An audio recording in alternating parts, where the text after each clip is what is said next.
আহিনৰ সেউজীয়া আবেলিটো বা ৰাতিপুৱাটো মোৰ বহুত বেছি ভাল লাগে। কাৰণ পুৱাৰ কুঁৱলী, শেৱালি ফুলৰ সুগন্ধ, নিয়ৰত টিকি থকা দুবৰি, এইবোৰে মোৰ মন প্ৰাণ দেহ সকলোবোৰ চুই যায়। এয়া আজি মই ৰাতিপুৱা শুই উঠিয়ে শেৱালি ফুল বুটলি ল'লোঁ।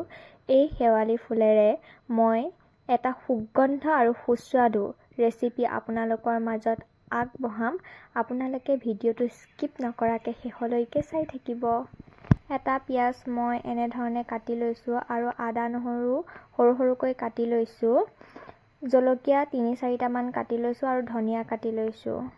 আৰু মই ডিম 2টা ভাঙি লৈছোঁ। এখন কেৰাহী পাতি লৈ তাতে তেলখিনি গৰম হ'বলৈ দি লৈছোঁ আৰু কাটি ৰখা আদা নহৰু পিঁয়াজ জলকীয়া সেইখিনি মই তেলতে ভালদৰে তেল বিৰিঙি অহালৈকে ভাজি ল'ম।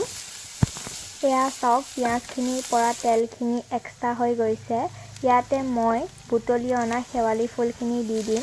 আপোনালোকৰ যিমানটো প্ৰয়োজন সিমানখিনি দিব আৰু বহুত বেছি শেৱালি ফুল দিও নিদিব। আৰু শেৱালি ফুলখিনি ভালদৰে ভাজি লৈ তাৰ পৰাও যাতে তেল নিগৰে সিমানখিনি সময়ত আপোনালোকে ভাঙি ৰখা ডিমখিনি দি দিব। আৰু আপোনালোকে এতিয়া এইখিনি ভালদৰে ভাজি ল'ব। এনেকৈ ভাজিলে মোৰ খাই বহুত বেছি ভাল লাগে। আপোনালোকৰ ভাল লাগেনে নাই জনাবচোন।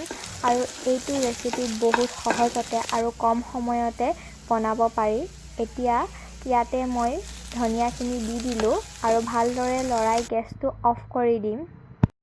আপোনালোকে যদি মোৰ ভিডিঅ'টো চাই ভাল পালে বা এনেকুৱা ধৰণৰ ৰেচিপি ভিডিঅ' আপোনালোকক লাগে তেতিয়াহ'লে মোৰ ইউটিউব চেনেলটো আপোনালোকে please like comment share and subscribe কৰি দিব।